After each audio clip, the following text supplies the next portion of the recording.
The desert night was unnervingly still, the kind of silence that made even the smallest breath feel like a crime. Beneath a sea of stars, a U.S. Navy SEAL team lay belly down on a ridge of jagged stone, their silhouettes blending into the earth. The air was dry, heavy with sand and tension. In the distance, far beyond the reach of ordinary men, lights glowed faintly. The enemy compound. Inside that fortress, 3 enemy generals were meeting under heavy security. Intelligence confirmed they were the architects of dozens of attacks on American convoys and bases. This was their one chance to take them all down in a single strike. But the problem wasn't locating the targets, it was reaching them. The generals were 2,000 meters away, shielded by layers of concrete, steel, and armed guards. Every calculation said the shot couldn't be made. The target area shimmered in the heat haze, distorted and ghost-like. Wind gusts were unpredictable, cross currents strong enough to pull a bullet inches off course. At that distance, an inch meant a miss. Commander Marcus Reeves, a man built like a wall of muscle and hard years, looked through his binoculars and exhaled. "No one can make that shot," he muttered. The words weren't meant to challenge anyone. They were the resignation of a man who had seen too much of war's stubborn reality. But the moment he said it, every head in the squad turned, because everyone knew who was lying motionless beside him, adjusting her scope in silence. Lieutenant Sarah Kane didn't react to the commander's doubt. She'd heard that tone too many times, from instructors, from fellow soldiers, from every man who looked at her and saw a weakness that wasn't there. She didn't bother arguing. The numbers were what they were, and her calculations were already done. Her rifle, a modified Macmillan TAC-338, rested perfectly leveled on a bipod. The barrel gleamed under the faint moonlight. Her gloved fingers turned the windage knob a precise half-click to the left. She wasn't thinking about the men who doubted her. She was thinking about air density, humidity, and the exact curvature of the earth between her and the target. Wind speed, 12 knots. Temperature, 78 degrees. Barometric pressure, low. Distance, 2,074 meters. Her breathing slowed until even her heartbeat felt like part of the sand. She whispered to herself, "Watch me." The others couldn't hear her. Maybe that was for the best. Reeves crouched beside her, squinting toward the compound. "Kane," he said quietly, "you understand the conditions out there. We've got movement, thermal distortion, shifting gusts. I'm not losing a mission on a long shot." Sarah didn't look up. "With respect, sir, you'll lose it if we wait." Reeves scowled. Her tone wasn't defiant. It was factual. The kind that made men like him uneasy. He studied her for a long second before speaking again. "You really think you can hit all 3? "I don't think," she said. "I calculate." Reeves fell silent. For a moment, the only sounds were the soft buzz of desert insects and the low hum of distant generators from the enemy base. Sarah's mind drifted, not away from the mission, but deeper into it. She remembered her father's voice from long ago. Precision isn't about power, Sarah. It's about patience. He'd taught her how to shoot before she was 12, not as a sport, but as a lesson in focus. If you can control your breathing, he used to say, you can control your fear.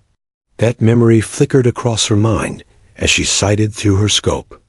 The thermal feed lit up 3 red signatures, her targets. The generals were gathered on the compound's rooftop, laughing, unaware that their lives now rested on the fingertips of a woman they'd never meet. "Targets confirmed," came the voice of Petty Officer Lee through her earpiece. Sarah didn't respond. She didn't have to. Her focus narrowed until the world outside her scope vanished. No team, no commander, no desert, just wind and time and gravity. Behind her, one of the younger SEALs whispered, "She's crazy if she tries that." Another murmured back, "She's Kane. She doesn't miss." Commander Reeves gave a quiet signal. "We've got one shot at this," he said. "If she fails, we fall back and call in air support." Sarah smirked faintly.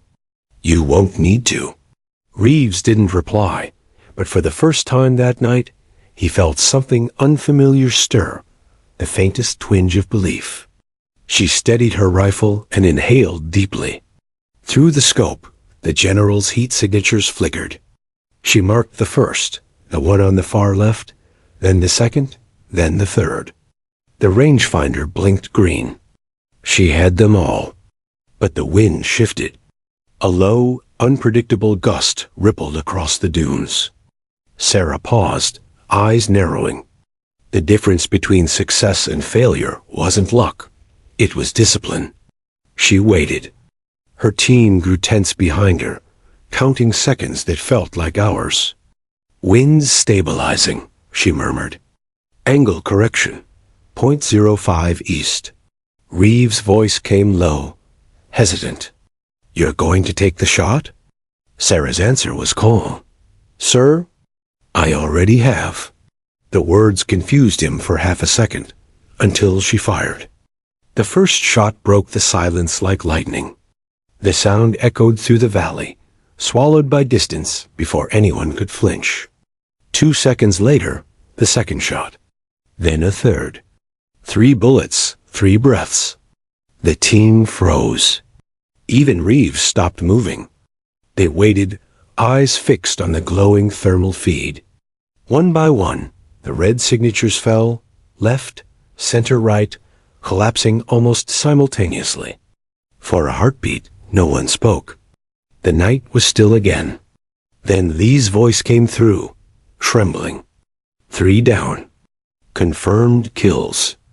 All 3. Reeves stared through his binoculars, speechless. Holy! He stopped himself. He turned to Sarah. That was 2,000 meters. 2,074, she corrected softly, pulling back her rifle. Reeves looked at her, half in awe, half disbelief. No one can make that shot. Sarah finally looked up, her face illuminated by the faint moonlight. Her expression was neither proud nor smug. It was controlled, distant. "You said that before," she said. "And yet, here we are." The commander let out a low, stunned laugh, shaking his head. "Remind me never to bet against you." Sarah started packing up her rifle with mechanical precision. "Next time, sir," she said quietly. "Just trust the math." The team began to move, their adrenaline high, the realization of what just happened sinking in. Somewhere behind them, chaos erupted inside the compound. Alarms blaring, soldiers shouting, vehicles roaring to life. But it didn't matter. The mission was already over. As the SEALs withdrew into the darkness, Sarah led the way. Her boots made no sound. Her eyes stayed cold and clear. She didn't smile. She didn't celebrate. Because she knew something no one else did. Perfection in war wasn't triumph. It was burden. Every flawless shot was another name, another weight she'd carry long after the world called her a hero. And as they vanished into the desert night, Commander Reeves glanced back at the faint glow of the compound. He shook his head, still stunned by what he had witnessed. Under his breath, he whispered the words that would one day echo through military legend. "No one can make that shot. Except her." Before Sarah Kane became the legend whispered across Navy corridors, she was just a quiet girl from rural Montana, a girl who learned the sound of silence before the sound of applause. Her earliest memories weren't of laughter or games, but of crisp dawns and rifle reports echoing across open fields. Her father, Colonel Thomas Kane, was a decorated Marine, a man carved from discipline and sacrifice. When other girls were learning to dance, Sarah was learning how to breathe between heartbeats. Her father's lessons weren't about war. They were about control. "Anyone can pull a trigger," he used to say, handing her the long, polished rifle. But not everyone can listen to what the wind is saying. At 12 years old, she could hit a moving coyote from half a mile away. At 14, she could predict a crosswind shift before her father even adjusted his scope. By 18, she'd stopped missing altogether. Yet, perfection didn't come from pride. It came from silence. Her father's death came suddenly, a roadside bomb during a deployment overseas. The folded flag at his funeral sat heavy in her hands. The rifle he'd left behind, the same one she'd learned on, became her vow. She didn't cry. She enlisted. At Quantico, Sarah's reputation spread faster than she could hide from it. The instructors called her Steady Hands. The recruits called her Ghost. She never sought attention, never spoke more than necessary. But when she stepped onto the range, everything stopped. Her shots weren't loud. They were surgical. Each bullet found its mark like it had a purpose. Captain Alvarez, head of sniper training, used to test her by inventing impossible drills. Targets in motion. Wind interference. Rapid repositioning under pressure. Every time she beat the clock, the odds, and the disbelief. During one particularly brutal session, he made her shoot through fog while sprinting crosswind. She missed the first shot by 2 inches, her first miss in weeks. Alvarez smiled, certain he'd found her limit. But she refused to end there. "Give me one more," she said quietly. He did. She adjusted her rifle, timed the gust, and fired. The bullet cut clean through the target's heart, dead center. Alvarez nodded, impressed. "That's some ghost work right there." From that day on, the nickname stuck. But not everyone respected her. In a field dominated by men, Sarah's precision felt like a challenge rather than an achievement. Some called her lucky. Others whispered that she only made it through because of her father's name. She never argued, never raised her voice. She let her results speak louder than rumors. Yet inside, she felt the weight of expectation pressing harder than any target scope. She was tired of being the exception, tired of proving herself every time she walked into a briefing room. One night, after a grueling 18-hour training day, Sarah sat alone on the shooting range, her rifle laid across her knees. The air was still. She closed her eyes and remembered her father's last letter. "Don't shoot to be seen. Shoot to protect those who can't. The moment you chase glory, you stop being a soldier." She opened her eyes and whispered, "I'm not chasing glory."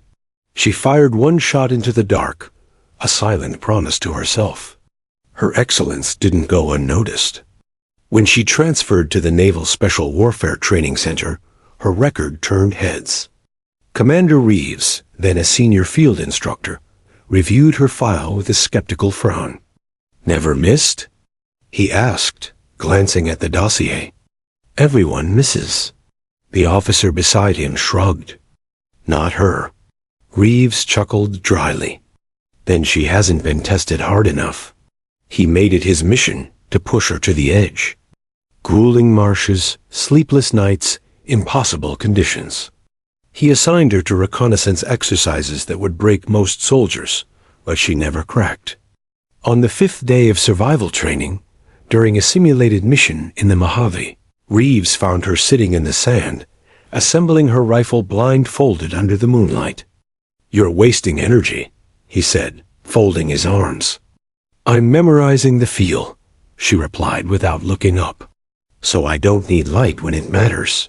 He studied her for a long moment, something shifting behind his hardened stare. He still didn't trust her, but he respected her discipline. During her final evaluation, Reeves designed a challenge meant to expose her limits. A simulated hostage scenario with moving targets, crossfire, and wind interference, all impossible factors stacked against her. "Your window will open for 4 seconds, Reeves warned. "If you miss, the mission's blown."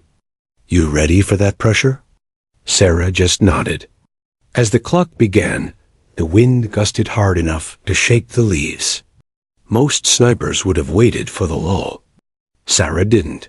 She fired between gusts, 6 shots in 4 seconds, each hitting within the kill zone. The simulation buzzer sounded. Reeves stared at the screen, speechless. "That wasn't luck," he said finally. "No, sir," she replied, lowering her rifle. "It was math." By the time she joined SEAL Team 7, she had already earned a quiet reputation, the kind that traveled in whispers, not reports. Her call sign became Ghost One.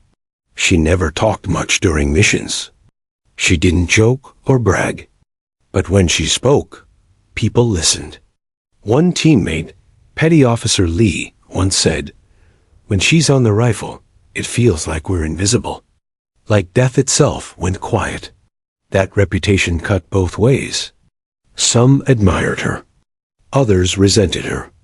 Reeves, now her commanding officer, was torn between pride and caution. He'd seen too many great shooters crumble under real fire. But Sarah, she was different. She didn't crave recognition. She craved precision. Then came Operation Midnight Arrow, the mission that would test everything she'd built her life around. It began with a briefing in a dimly lit tent, the smell of sand and diesel thick in the air. Reeves stood at the map board, pointing to a compound deep in enemy territory. 3 high-ranking enemy generals will be in the same location for less than an hour, he said. Intel confirms heavy fortification, multi-layered defense, and 0 margin for error. Sarah studied the map quietly. "Distance?" she asked. 2,000 meters minimum, Reeves replied.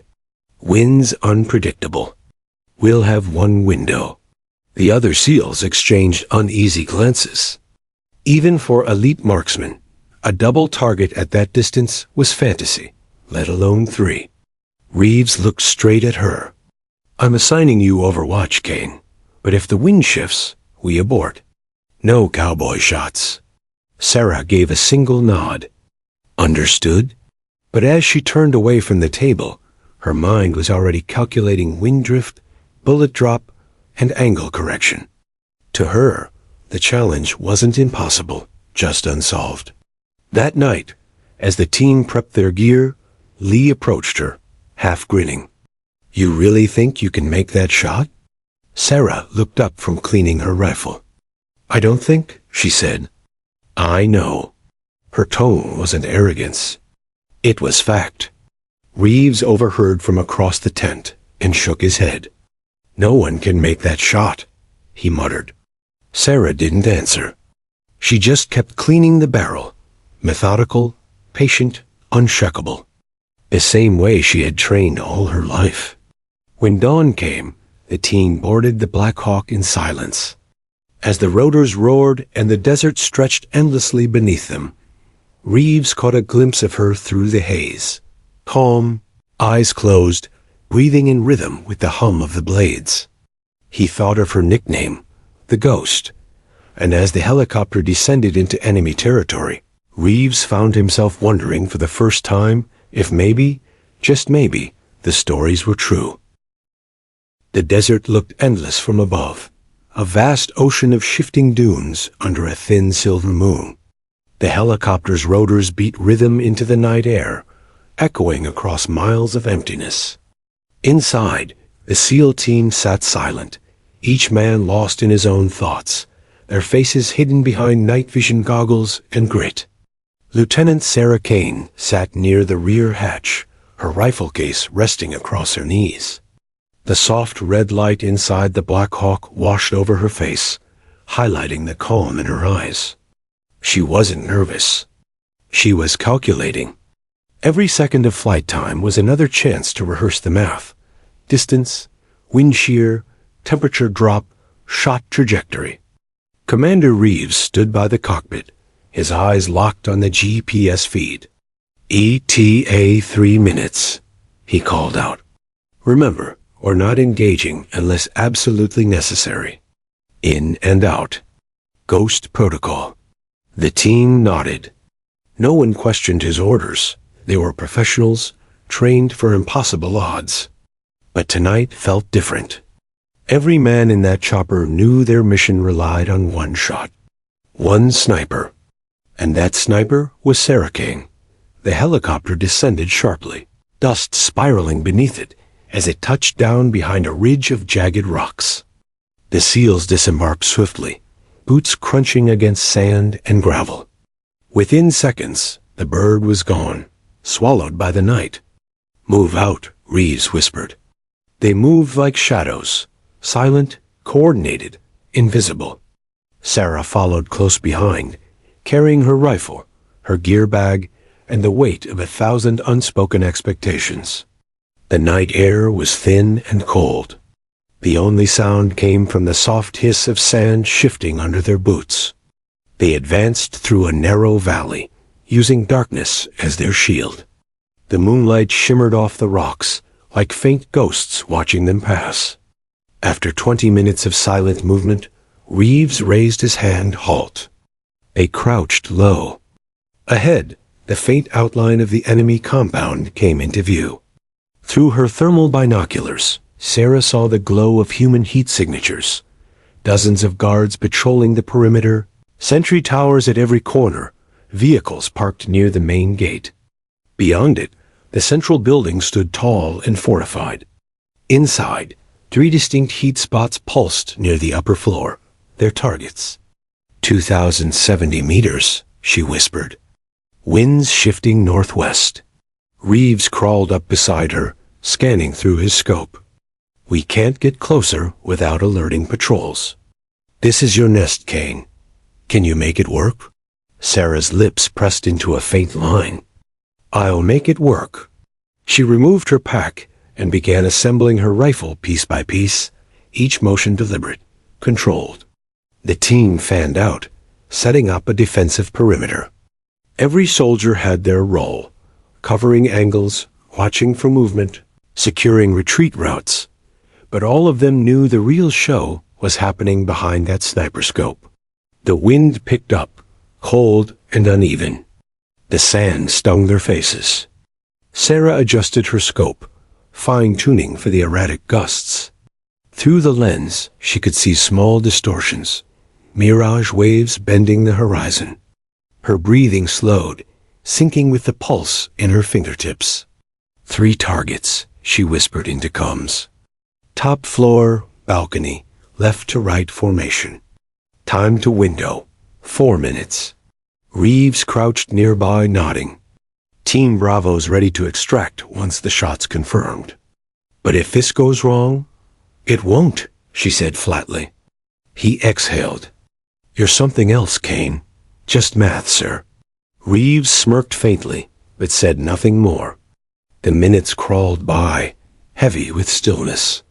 The compound remained quiet, the guards oblivious to the death waiting just beyond the horizon. Sarah's heartbeat slowed to a rhythm she could control. Inhale, exhale, focus. Her finger brushed the trigger guard, not yet pressing. Every muscle in her body relaxed, but every nerve was alive. Then, through the scope, movement. A door opened. 3 men stepped onto the balcony, their outlines bright in her thermal view. The generals. She adjusted her sight. "Targets visual," she whispered. "Copy," Reeves replied. His voice was low, but charged. "You have a green light." Sarah steadied her rifle. Her mind went quiet. In that silence, she remembered her father's voice. "Never rush the shot, Sarah. The bullet already knows where to go. You just need to trust it." Her breath evened out. The crosshairs aligned perfectly over the first general's chest. She marked the wind drift minus 0.7 right and held. The wind paused for half a second. That was her window. But just as she prepared to squeeze, Reeves touched her shoulder lightly. "Wait," he whispered. She didn't look away from the scope. "Why?" "Look at the far right," Reeves said. Through her sight, Sarah noticed the 3rd general moving behind a column, half-shielded. Timing would have to be flawless. She'd need to hit all 3 within seconds, or risk losing the last one to cover. Impossible, Reeves muttered. Sarah's eyes didn't blink. Nothing's impossible. The seconds ticked down. The wind gusted again, then eased. 3. She whispered under her breath. 2, 1. Her finger tightened. Then suddenly, movement on the ground. Guards stumbled into her line of sight, blocking the view. Reeves cursed softly. Hold fire. Sarah froze, eyes locked. The guard lingered only a moment before turning away. She inhaled again. Her finger brushed the trigger once more, smooth, precise, patient. The team watched in silent awe. None of them dared breathe. Wind steady, she murmured. Range confirmed. Through the headset, Reeves' voice came low, almost reverent. Take it, Lieutenant. Sarah's finger tightened on the trigger. But she didn't fire, not yet. She waited, feeling the rhythm of the desert itself. She could almost hear her father's words again. Patience. Not pride. When the last gust of wind settled, she exhaled halfway and whispered to herself. Now. The rifle's suppressed crack sliced through the night. A heartbeat later, the first general fell. Before the sound even reached the compound, she shifted aim. Another shot, second general down. A third, through a narrow column gap, dead center. All within 5 seconds. Reeves blinked hard, unable to process what he'd just seen. Jesus. The team watched the thermal feed, all 3 heat signatures gone. Confirmed kills, Lee reported in disbelief. All 3.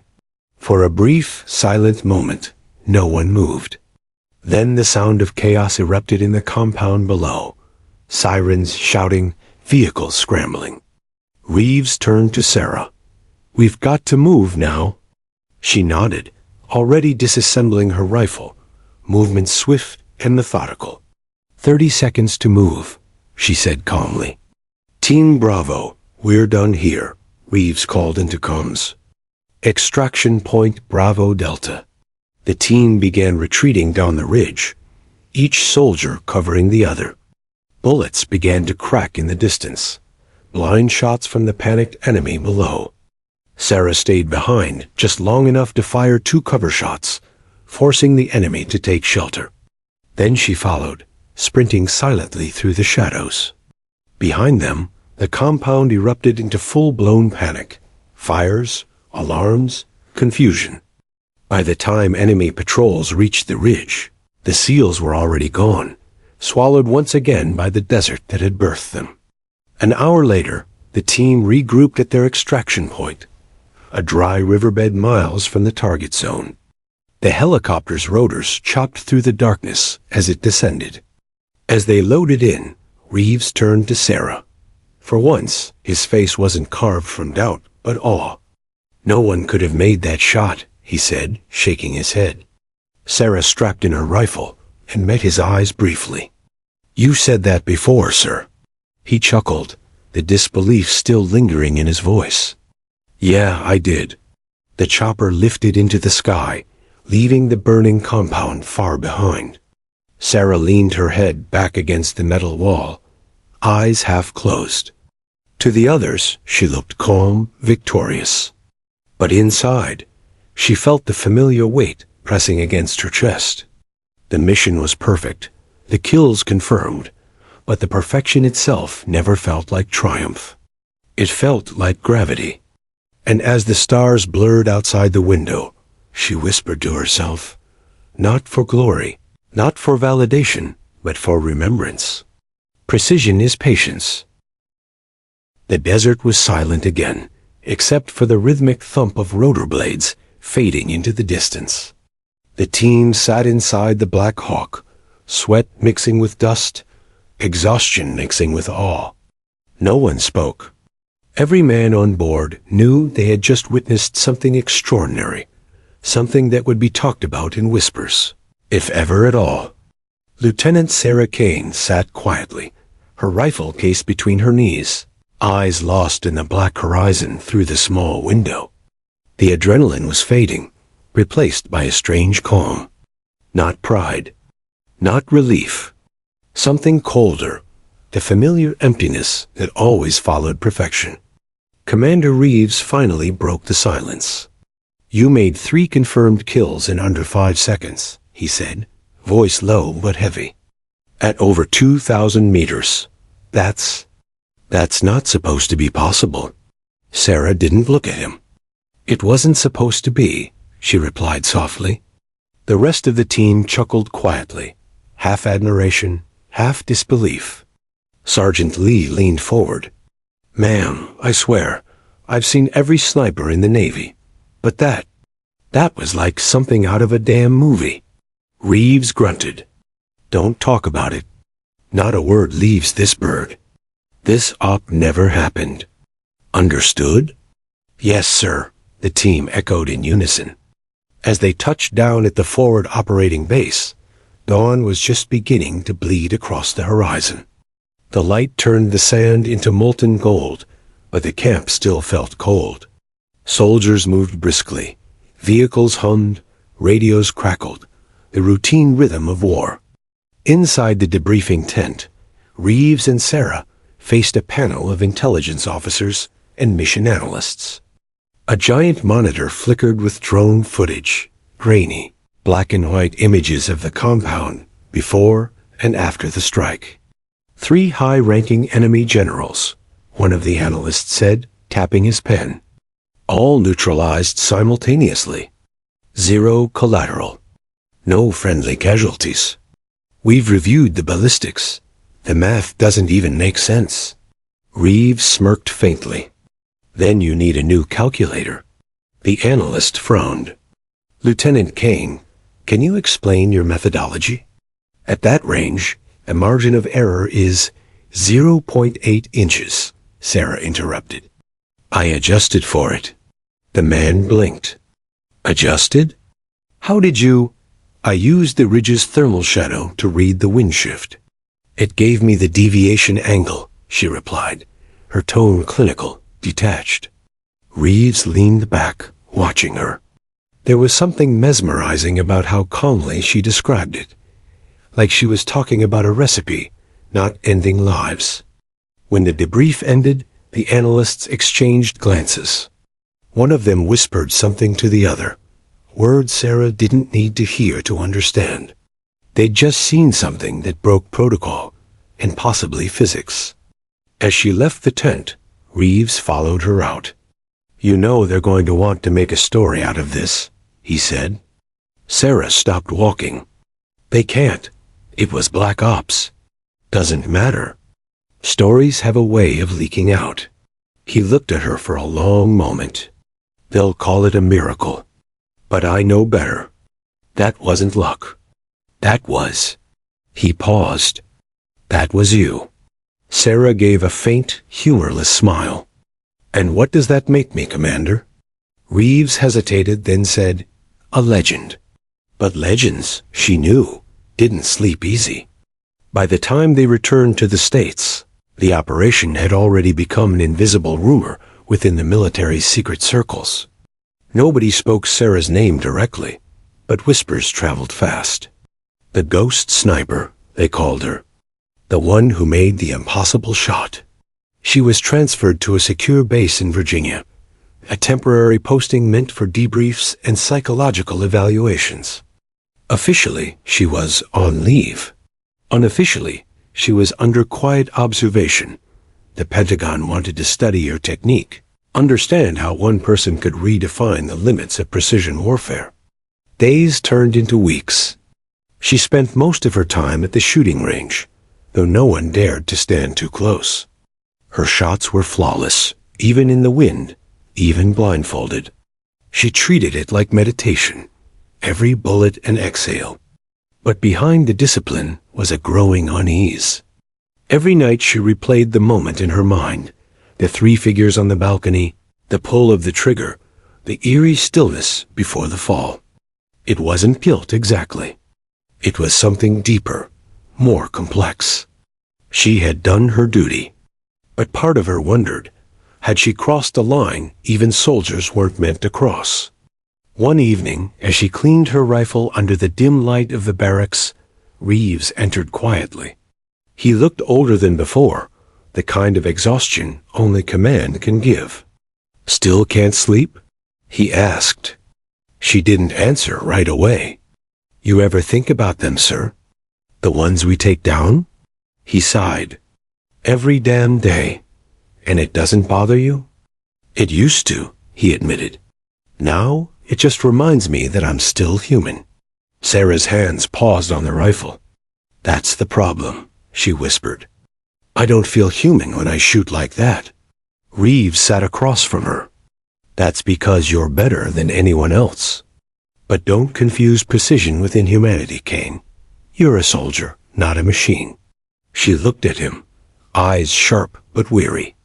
"Sometimes I'm not sure there's a difference." The room fell silent. Outside, a light drizzle began to fall, tapping against the window pane like distant Morse code. After a long pause, Reeves stood. "There's talk upstairs. They want you back in the field." Her brow furrowed. "Already?" He nodded. "They think what you did wasn't just skill. They think it's replicable. They want to test it." Her jaw tightened. "Test me, you mean?" Reeves didn't deny it. "It's not my call. But whatever they're planning, it's not going to be simple. Or safe." Sarah stood and closed her rifle case with a soft click. "It never is." Days later, she was summoned to Washington, D.C. The Pentagon hallways felt colder than any desert night, all steel, marble, and silence. She was ushered into a high-security conference room, where several generals and intelligence directors were already waiting. "Lieutenant Kane," one of the generals greeted, his voice thick with authority. "We've reviewed your mission report and found your performance exceptional." Sarah remained silent, posture rigid.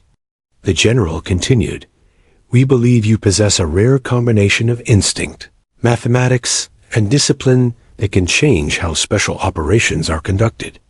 We'd like you to lead a new initiative, codenamed Project Shadowline." "Another field mission?" she asked. "Not exactly," the general replied. "It's an experimental sniper training program. You'll train operatives to replicate your method." Her eyes narrowed slightly. "You want me to create more of me?" "In essence," he said with a thin smile. "America could use a few more miracles." Sarah felt something twist in her chest. They didn't see her as a soldier anymore, just an asset, a weapon to be reproduced. She looked down at the table, her reflection faint in its polished surface. For the first time, she wondered if her precision had cost her something that couldn't be measured. Later, outside the Pentagon, she stood by the reflecting pool as dusk turned the city orange. The monument lights flickered to life, and a soft breeze rippled across the water. Reeves joined her quietly, hands in his pockets. "They told me you agreed." "I didn't say yes," she said. "But you didn't say no either." Sarah watched the water ripple. "Maybe I'm just tired of being a story people whisper about. Maybe it's time I write the next chapter myself." Reeves nodded slowly. "Whatever you decide, Kane, just don't forget why you started. It wasn't for medals. Or legends?" She glanced at him, her eyes reflecting the city lights. "No," she said softly. "It was for precision." And somewhere deep inside her, beneath the armor of skill and silence, a new resolve began to form, not for glory, not for vengeance, but for control over her own story. Because if legends were born in the dark, Sarah Kane was determined to decide how hers would end. The facility didn't exist on any map. Hidden deep within the forests of West Virginia, it looked less like a military base and more like an abandoned airfield swallowed by the trees. The front gate was unmarked, guarded by men with no insignia. Only one word painted faintly across the steel entrance gave it identity: Shadowline. When Lieutenant Sarah Kane arrived, the first thing she noticed was the silence. Not the peaceful kind, the kind that comes from secrets buried too deep. An officer in a plain uniform greeted her at the gate. "Welcome, Lieutenant," he said, handing her a security badge with no name, only a number. "You'll be referred to as Instructor 07. Follow me." Inside, the facility was a maze of concrete corridors, surveillance cameras, and reinforced training ranges. Through the glass windows, Sarah saw recruits running drills, men and women from every branch of the military, all chosen for their precision and calm under pressure. But there was something mechanical in the way they moved. No laughter, no chatter, only focus. "These are the first candidates," the officer said as they walked. "Each has scored in the 99th percentile for marksmanship, reflexes, and psychological stability." Sarah stopped walking. "Psychological stability?" The man gave a faint smile. "We test for obedience as much as accuracy. Shadowline isn't just about skill. It's about control." The word control lingered in her mind like a bad echo. They brought her to the observation deck, a long glassed-in room overlooking the firing range. Below, 10 recruits stood behind sniper rifles, aiming at moving targets 2 kilometers away. A trainer shouted commands through a headset. "Wind correction. 5 degrees northwest. Fire on 321. 10 rifles cracked in perfect unison. 10 bullets hit dead center." Sarah watched in silence, arms crossed. "Impressive." The officer nodded. "That's after 2 weeks of shadowline conditioning." "Conditioning?" she asked. He hesitated. "Neural feedback training. We monitor heart rate, muscle tension, micro-reactions, all processed through AI-assisted calibration. It helps synchronize decision-making under stress." Sarah frowned. "You're turning them into machines." He smiled again, as if she'd paid him a compliment. "Efficient machines. Just like you." For the next few weeks, Sarah worked with the recruits, instructing, observing, pushing them past their limits. She taught them wind physics, bullet trajectory, environmental reading, and above all, patience. But something bothered her. They learned too fast. They didn't ask questions.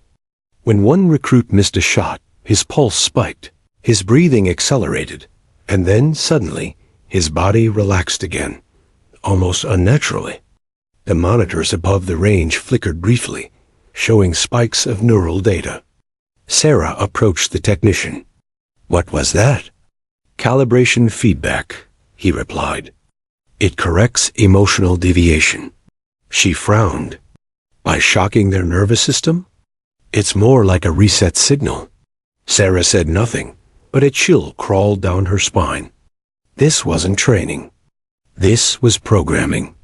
At night, she often wandered the perimeter alone, unable to sleep. The forest around Shadowline whispered with wind and distant thunder. She would sit on a fallen log, staring at the stars, the same stars she'd watched from desert missions. But here, they felt farther away, colder. One night, Reeves appeared beside her. He had been reassigned as an advisor to the project, though she hadn't seen him in weeks. "Can't sleep?" he asked. "Not when I can hear ghosts whispering in the trees," she said. Reeves smirked faintly. Still poetic for a sniper. She looked at him. "What are we doing here, Commander?" "This isn't a training program. It's an experiment." Reeves exhaled slowly. "You're not wrong. The brass wants soldiers who never hesitate, who can pull the trigger without the human hesitation that gets people killed." Sarah's voice hardened. "Without conscience, you mean?" He looked away. "They think conscience is the flaw. And you?"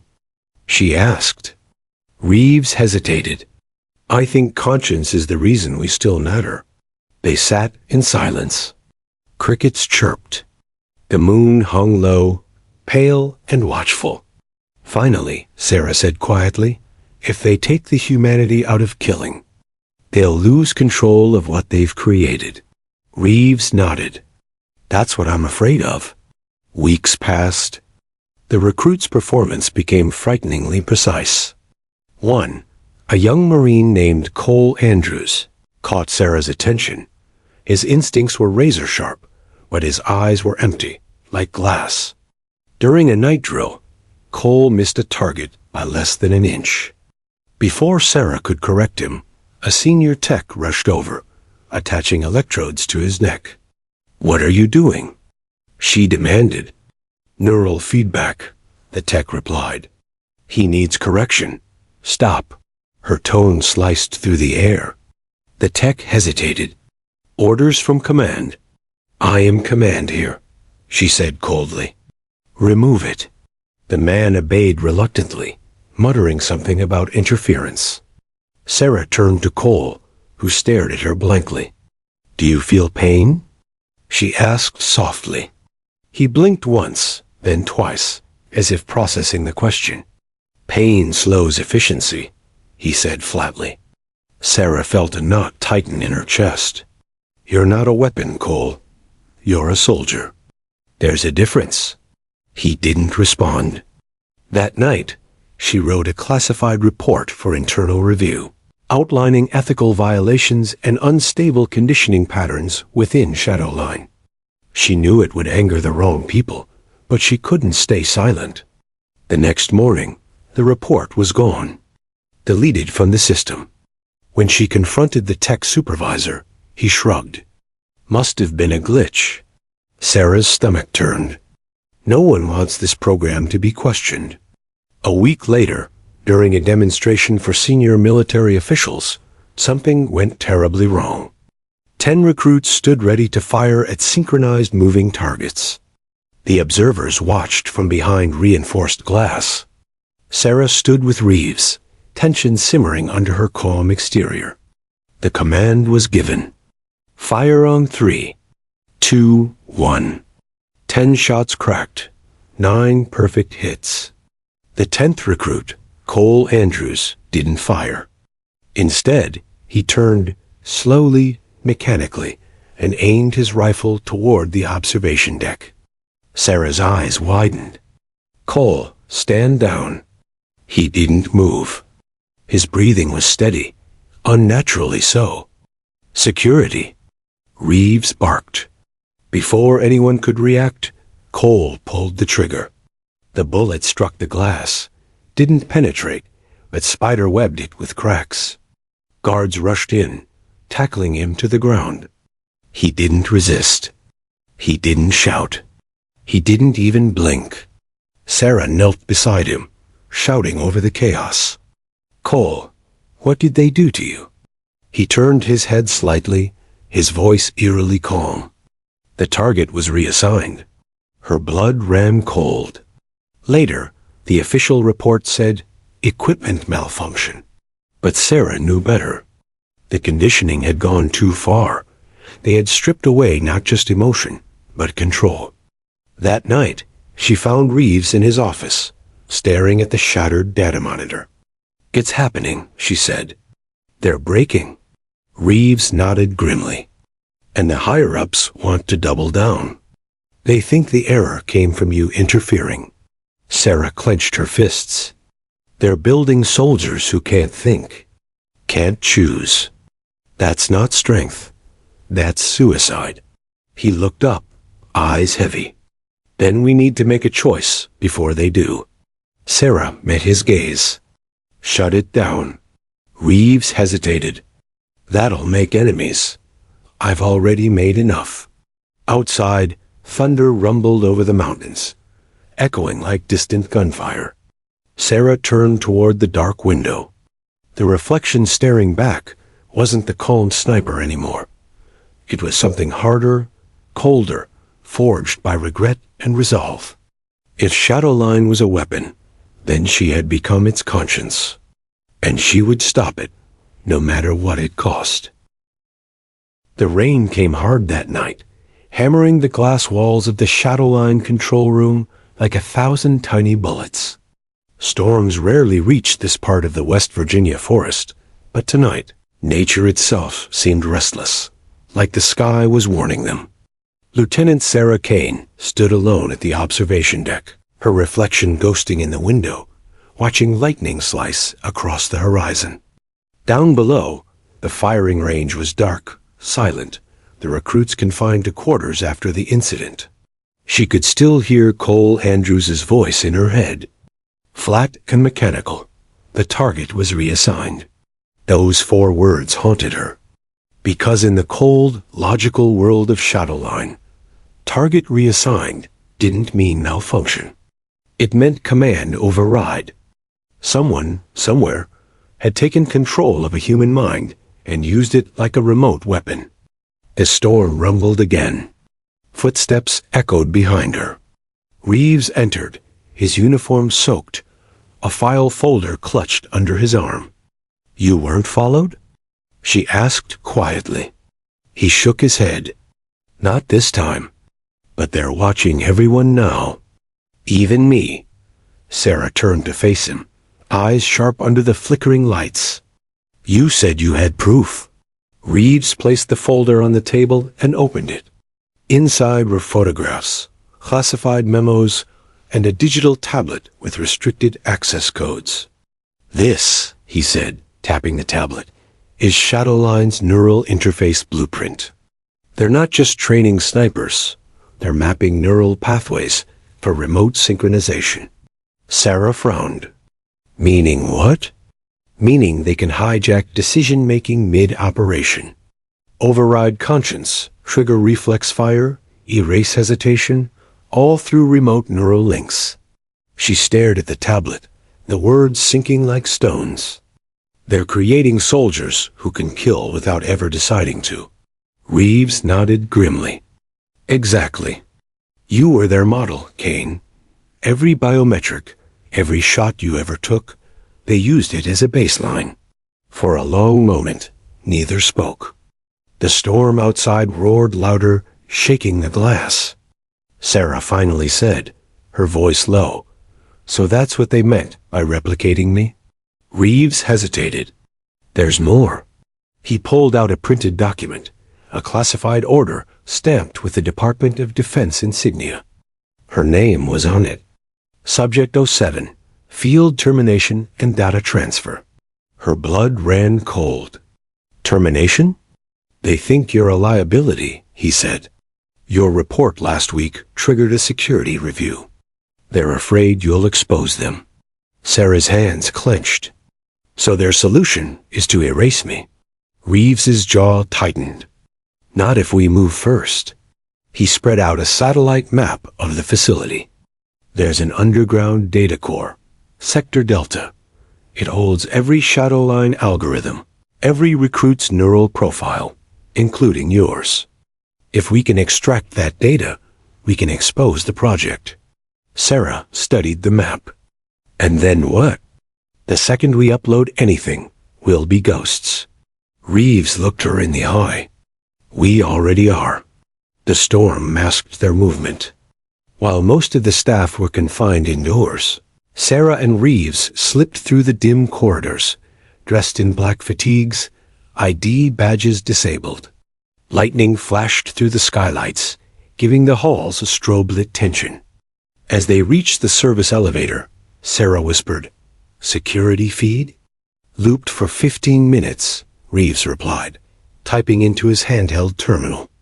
"After that, we're on borrowed time." The elevator descended into darkness, the hum of machinery echoing around them. When the doors slid open, they entered a cavernous room, walls lined with glowing servers, the heartbeat of Shadowline. Rows of monitors displayed endless streams of data, neural graphs, biometric logs, training simulations. It was eerie, beautiful, and monstrous all at once. Sarah moved quickly to a central console. "We'll need a portable drive for extraction." Reeves handed her one. "Make it fast." She connected the device, fingers flying across the keys. Files began transferring. Project_Shadowline.exe, Neural underscore relay PTN. Subject underscore logs underscore 01-50.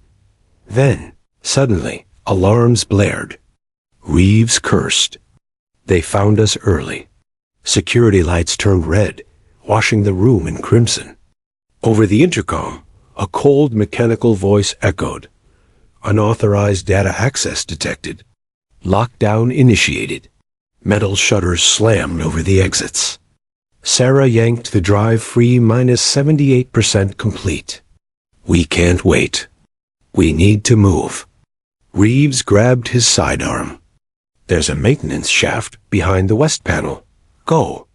They sprinted toward the far wall as the first wave of guards burst into the room. Bullets ricocheted off steel. Alarms wailed. Sarah dove behind a console, returning fire with surgical precision. 2 shots. 2 men down. Reeves pried open the maintenance hatch. Kane, move. She slid inside just as another burst of rounds shredded the console. The confined tunnel was narrow and dark, the only sound their ragged breathing and the distant echo of boots pursuing them. As they crawled through, Reeves whispered, "You got enough data?" "Enough to bury Shadowline," she said. "If we live long enough to send it." They reached the end of the tunnel and dropped into a dim storage bay. The rain outside hammered the tin roof. Reeves moved to the door, checking corners. "We'll head for the North Ridge. There's an old comms tower. We can transmit from there." Sarah followed, her rifle ready. "They'll jam us before we reach it. Then we move fast." They exited into the storm, rain soaking their uniforms instantly. Lightning illuminated the trees as they dashed through mud and shadows, their boots splashing through puddles. The sound of searchlights and barking orders echoed in the distance. Suddenly, Reeves stopped. "Wait," Sarah froze. Ahead, through the sheets of rain, figures moved, not guards, but recruits. 10 of them, rifles drawn, expressions blank. Their eyes glowed faintly under neural interface helmets. Shadowline had deployed its own soldiers. "God," Reeves whispered. They activated them remotely. The recruits advanced in eerie unison, mechanical, silent. One raised his rifle. Sarah didn't hesitate. "Down!" Gunfire erupted. The forest flashed with lightning and muzzle flares. Sarah rolled behind a fallen tree, firing controlled bursts. Her shots were perfect, but they were outnumbered. Reeves shouted over the chaos. "They're using live rounds. These aren't training protocols anymore." Sarah hit the nearest operative's helmet, the impact shattering the neural link. The soldier collapsed instantly, twitching as sparks flew from his visor. "EMP!" Reeves yelled, tossing a small cylindrical grenade. It detonated with a low pulse, and 3 more recruits dropped, their systems fried. But the rest kept coming. They fought through the storm, inching toward the ridge. Reeves took a hit to the shoulder, but kept moving, blood mixing with rain. Sarah grabbed his arm, pulling him behind cover. "You're hit." "Doesn't matter." He gritted. "We're almost there." The comms tower loomed ahead, a dark silhouette against the lightning-slashed sky. They reached the base of it just as another wave of neural soldiers emerged from the tree line.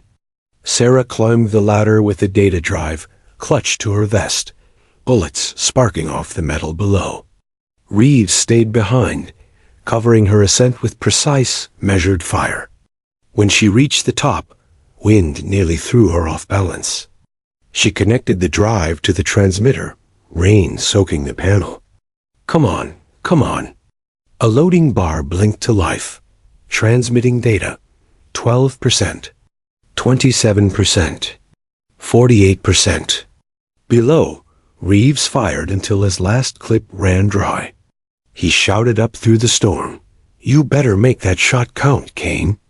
"Always do." She yelled back.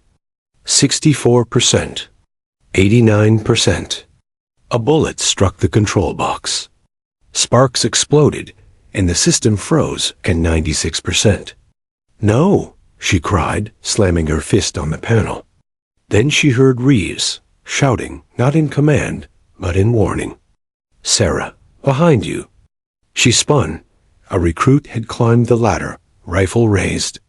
Before she could react, Reeves tackled the soldier from below, both falling into the mud 20 feet down.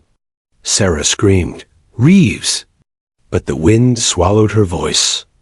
The transmission finished to 100%. The screen flashed. Upload complete. Data sent. Sarah yanked the drive out, tears mixing with rain. Down below, Reeves lay still, his body motionless beside the fallen recruit. Guards were closing in, flashlights cutting through the darkness. Sarah knew she couldn't stay. She took one last look down at him, her commander, her ally, her friend, before disappearing into the storm. By dawn, Shadowline burned. Systems offline. Communications dead. But somewhere beyond the facility, in a hidden data vault, the truth had already been transmitted. And now, Lieutenant Sarah Kane wasn't just a sniper or a soldier.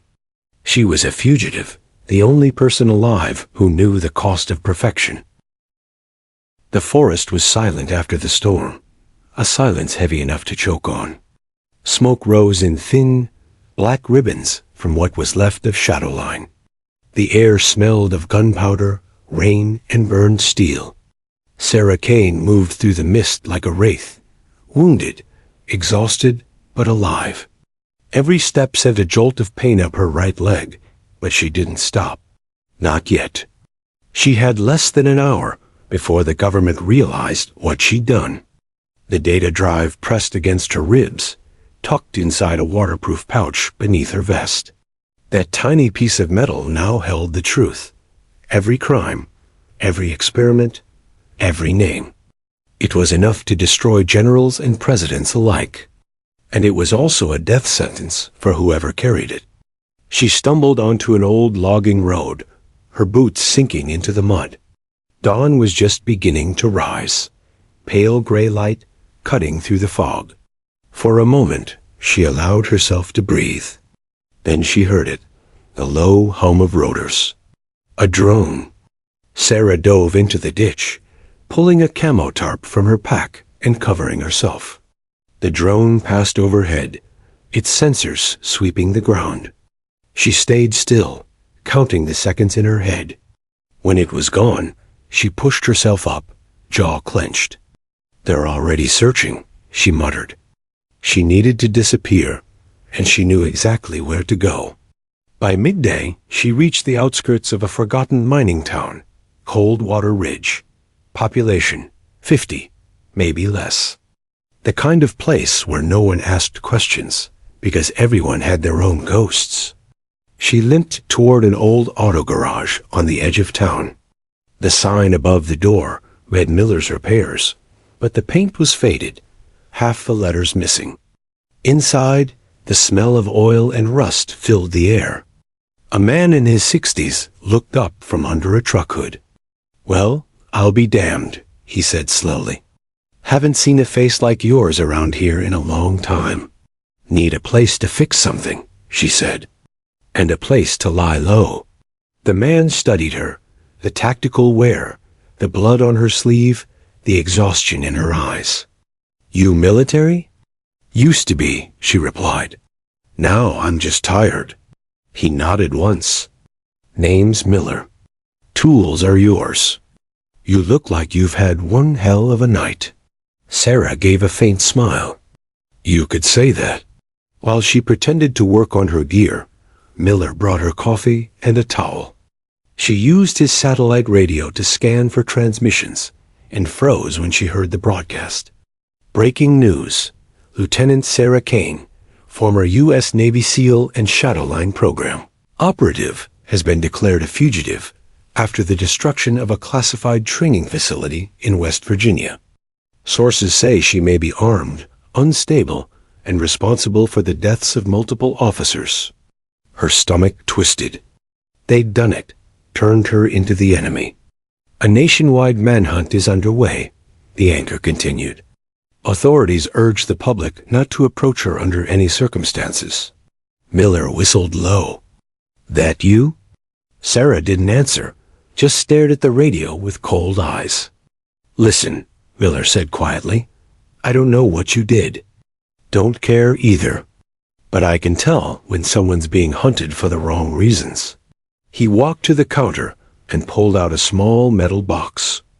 Inside were old military IDs, fake papers, burner phones. Pick one, he said. You'll need it. She looked at him, suspicious. You keep these for everyone? He shrugged. Used to run favors for people who wanted to vanish. Guess that's still my business. Sarah chose a fake ID, Rachel McConnell, logistics consultant. I owe you.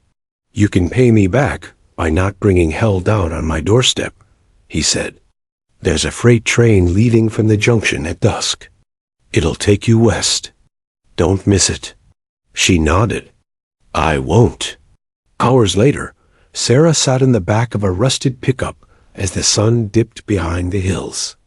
The radio still echoed in her mind. Unstable, armed, dangerous. They were rewriting her life in real time. At the train yard, she waited in the shadows as freight cars creaked and hissed. The rain had stopped, replaced by a dry, bitter wind. She climbed into an empty cargo container just before the train began to move. As the wheels clattered, she finally allowed herself a moment of quiet. She pulled out the data drive and connected it to her small encrypted tablet. The files opened, a cascade of classified documents, live neural test recordings, even footage from inside Shadowline's labs. But one file caught her eye. Project Valkyrie Phase 2. She tapped it open. A video began to play, a boardroom meeting, 5 men in suits and 1 woman at the head. She recognized her instantly.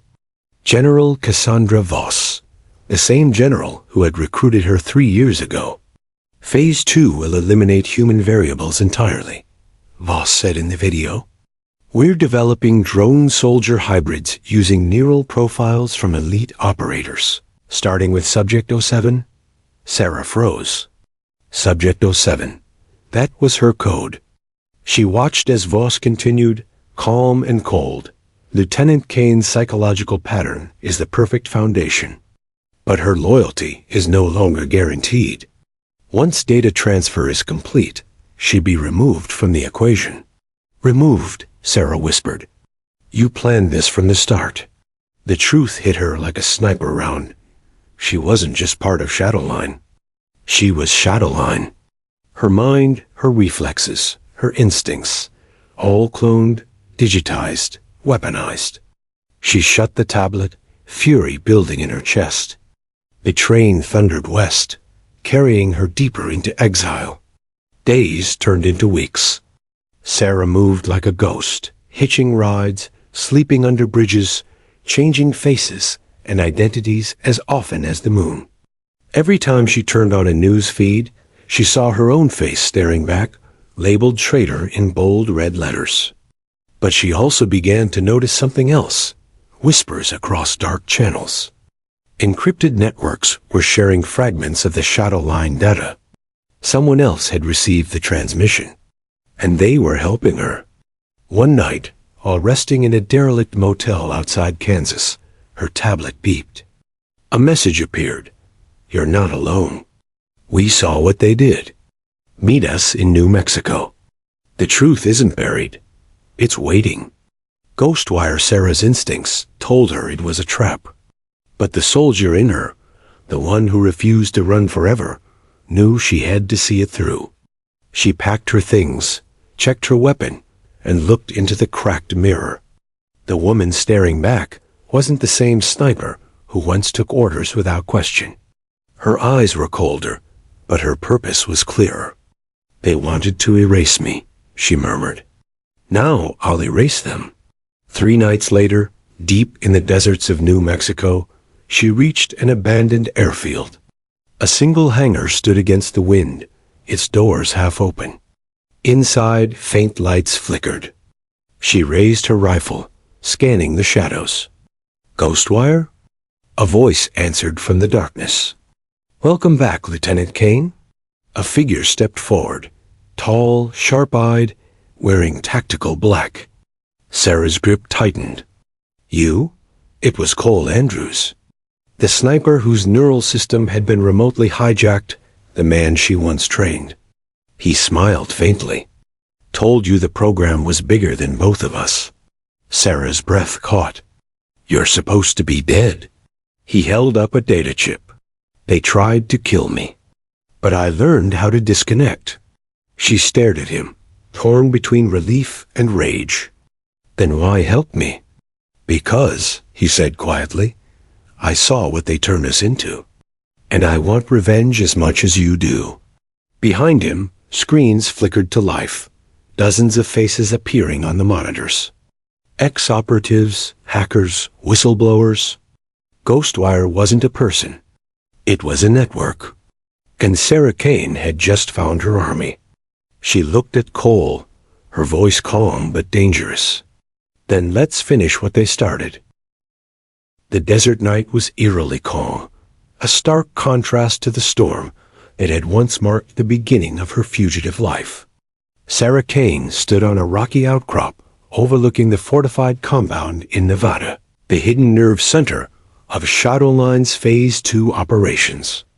The air was dry, sharp, carrying the faint metallic tang of explosives stored deep within the underground vaults. She adjusted her sniper scope, the weight of her rifle familiar and comforting.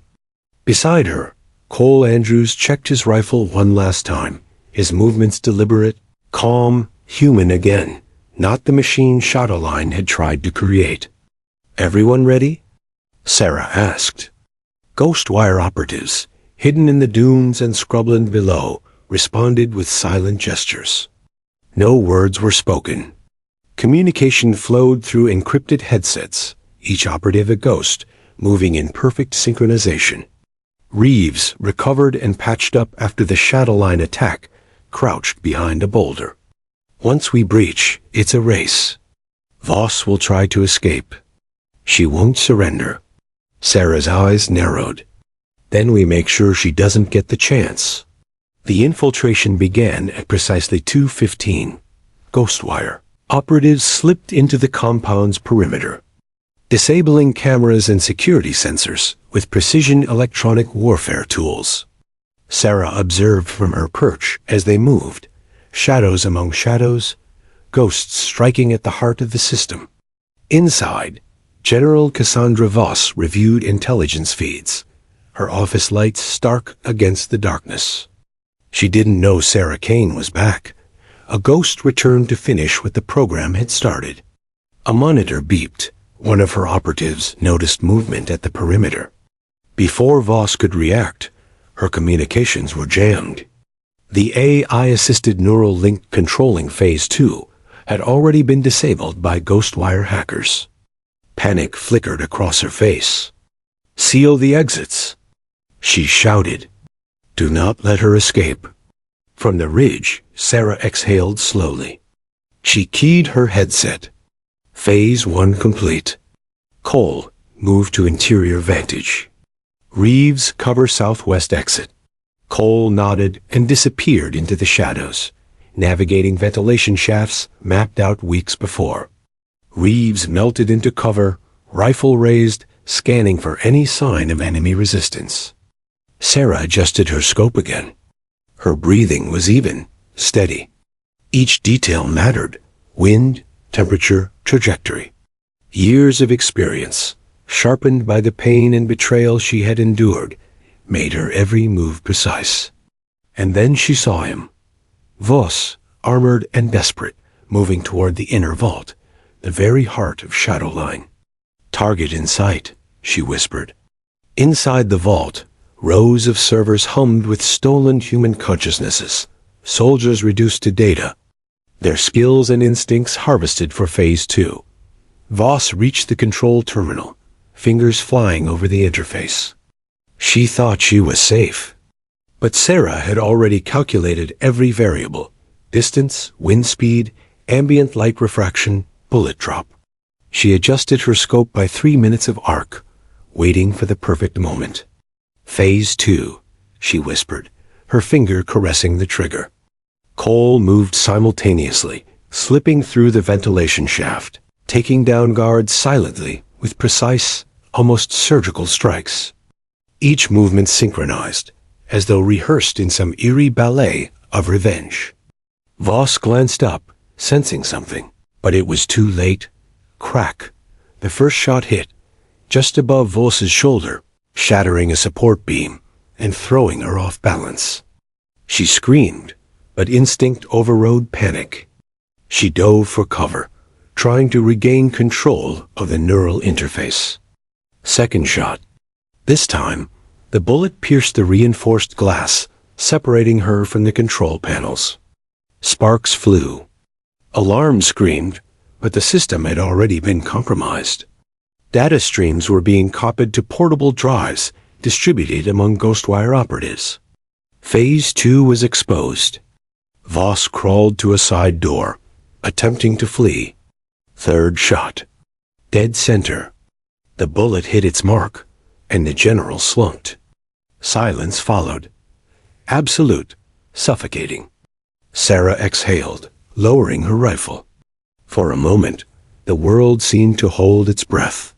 Then chaos erupted, guards realizing their leadership was gone, alarms blaring, flashes of gunfire filling the compound. She signaled Ghostwire. Extraction, now. Cole emerged from the shadows, a faint smile on his face. You still make it look easy, he said. Precision, Sarah replied simply. Reeves joined them, grim but alive. We need to move before reinforcements arrive. The Pentagon will send a cleanup crew soon.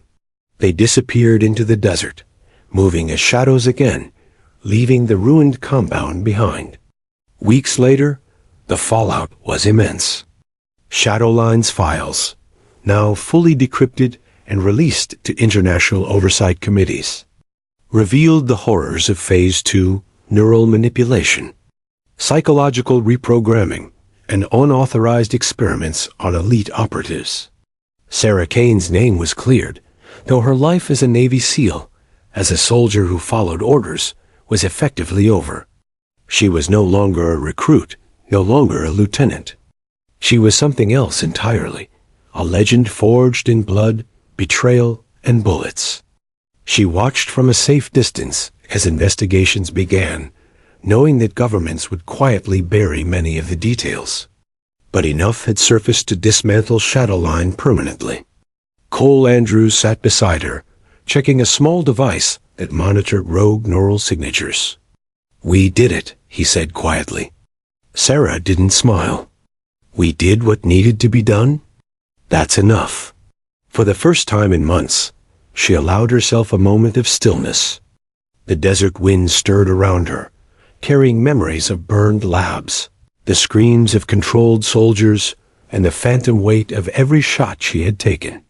But there was no regret, only resolve. Months later, Sarah lived in the mountains of Alaska under a new identity. The cold suited her. Isolation suited her.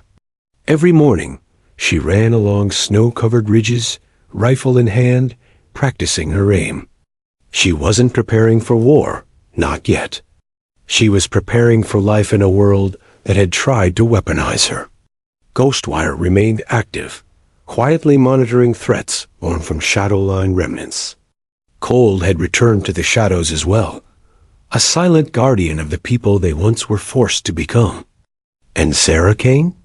She had returned to the precision that defined her, not as a tool of war, but as a protector, a ghost who could see the impossible and act where others couldn't.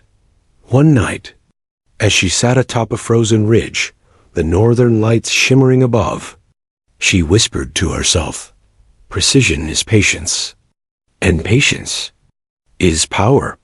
Her eyes swept across the horizon. The world was still broken. Governments still lied. Programs like Shadowline could rise again. But she had learned the most important lesson. The final shot wasn't about killing. The final shot was about control, over fate, over fear, and over herself. And Sarah Kane would always make that shot count.